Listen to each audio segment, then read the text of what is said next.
बहुत समय पहले की बात है। किसी गांव में एक किसान रहता था। वह रोज भोर में उठकर दूर झरनों से स्वच्छ पानी लेने जाया करता था। इस काम के लिए वह अपने साथ 2 बड़े घड़े ले जाता था, जिन्हें वो डंडे में बांधकर अपने कंधे पर दोनों ओर लटका लेता था। उनमें से एक घड़ा कहीं से फूटा हुआ था और दूसरा एकदम सही था। इस वजह से रोज घर पहुँचते पहुँचते किसान के पास 1.5 घड़ा पानी भी बच पाता था। ऐसा 2 सालों से चल रहा था।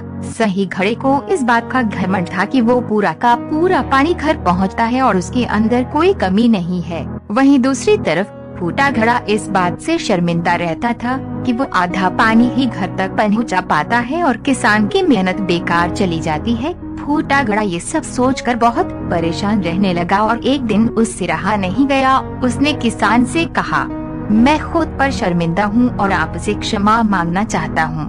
क्यों?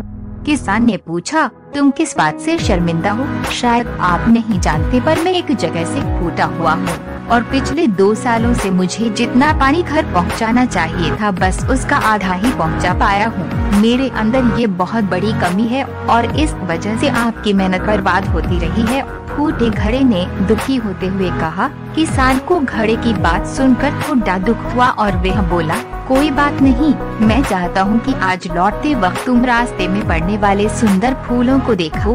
घड़े ने वैसा ही किया। वह रास्ते भर सुंदर फूलों को देखता आया। ऐसा करने से उसकी उदासी कुछ दूर हुई, पर घर पहुँचते पहुँचते फिर उसके अंदर से आधा पानी गिर चुका था। वो मायूस हो गया और किसान से क्षमा मांगने लगा। किसान बोला, शायद तुमने ध्यान नहीं दिया, पूरे रास्ते में जितने भी फूल थे वो बस तुम्हारी तरफ ही थे। सही घड़े की तरफ एक भी फूल नहीं था। ऐसा इसलिए क्योंकि मैं हमेशा से तुम्हारे अंदर की कमी को जानता था और मैंने उसका लाभ उठाया। मैंने तुम्हारे तरफ वाले रास्ते पर रंग बिरंगे फूलों के बीज बो दिए थे। तुम रोज थोड़ा थोड़ा करके उन्हें सींचते रहे और पूरे रास्ते को इतना खूबसूरत बना दिया। आज तुम्हारी वजह से ही मैं इन फूलों को भगवान को अर्पित कर पाता हूँ और अपना घर सुंदर बना पाता हूँ। तुम ही सोचो, अगर तुम जैसे हो वैसे नहीं होते तो भला क्या मैं ये सब कुछ कर पाता। दोस्तों, हम सभी के अंदर कोई ना कोई कमी होती है, पर यही कमियां हमें अनोखा बनाती हैं। उस किसान की तरह हमें भी हर किसी को वो जैसा है वैसे ही स्वीकारना चाहिए और उसकी अच्छाई की तरफ ध्यान देना चाहिए। और जब हम ऐसा करेंगे तब फूटा घड़ा भी अच्छे घड़े से मूल्यवान हो जाएगा।